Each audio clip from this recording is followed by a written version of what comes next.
What if I told you that the key to a greener planet might be hiding right there in your banking app? It sounds a little out there, I know.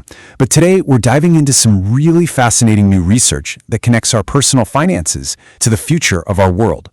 So let's just get right to it. Can your banking app actually help save the planet?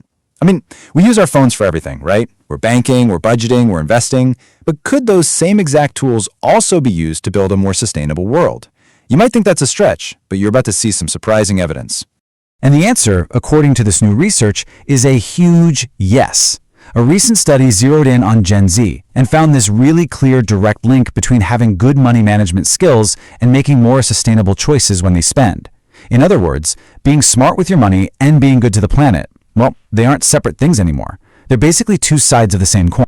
Okay, so where is this wild idea coming from?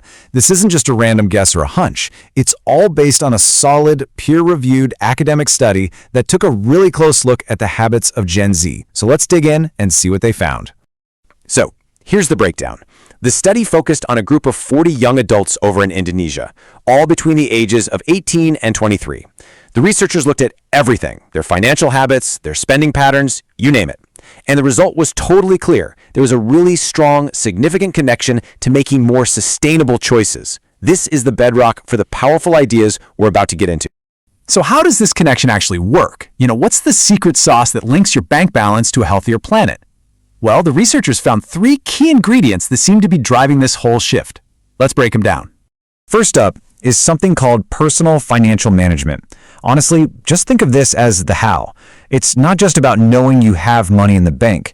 It's about becoming the CEO of your own finances. You're actively budgeting, you're setting goals, and you're telling your money where to go. You are in the driver's seat. Next, you've got financial literacy. Now this is the why. This is the actual knowledge that lets you make those smart decisions in the first place. When you really get concepts like investing or debt, you can start to think way beyond your next paycheck and make choices that are better for you, and, as it turns out, better for the world in the long run. And the third piece of the puzzle, and this is a huge one for Gen Z, is digital finance. These are the tools, we're talking about all those apps that basically put a financial advisor right there in your pocket. They just make it so much easier than ever before to grab the reins of your own money. Now, what's so cool is how these 3 things all work together. It's kind of like a recipe for a whole new kind of consumer. See, financial literacy gives you the knowledge, personal management gives you the plan, and digital finance gives you the tools to actually make it happen. And what's the result? You get an empowered consumer, a more thoughtful consumer, and someone who's a genuine force for good in the world. Okay, so that's how it works for one person. But what about the bigger picture? Why does this link between Gen Z's money and sustainability really matter for the rest of us? Let's zoom out for a second. This quote from the researchers who did the study, well, it really says it all. What they've done is create a whole new framework that shows financial education isn't just about spreadsheets and saving for retirement anymore. It's about connecting our money to our values and connecting our values to our impact on the world. Honestly, this is a real game changer. So here's the bottom line, the really crucial takeaway.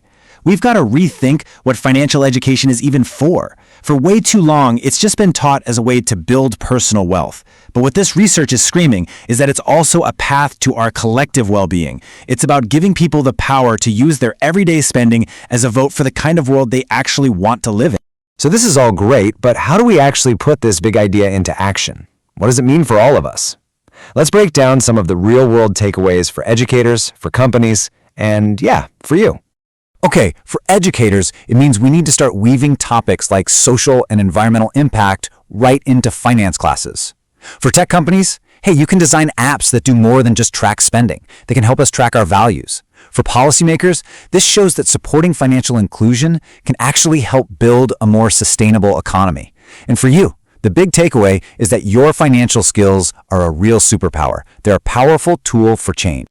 So I'll leave you with this final thought. We always hear that phrase, money talks, but this research suggests that for a whole new generation, it's starting to say something totally different. It's not just about what you can buy anymore, but about the world you can help build. So the real question is, what story is your money going to tell?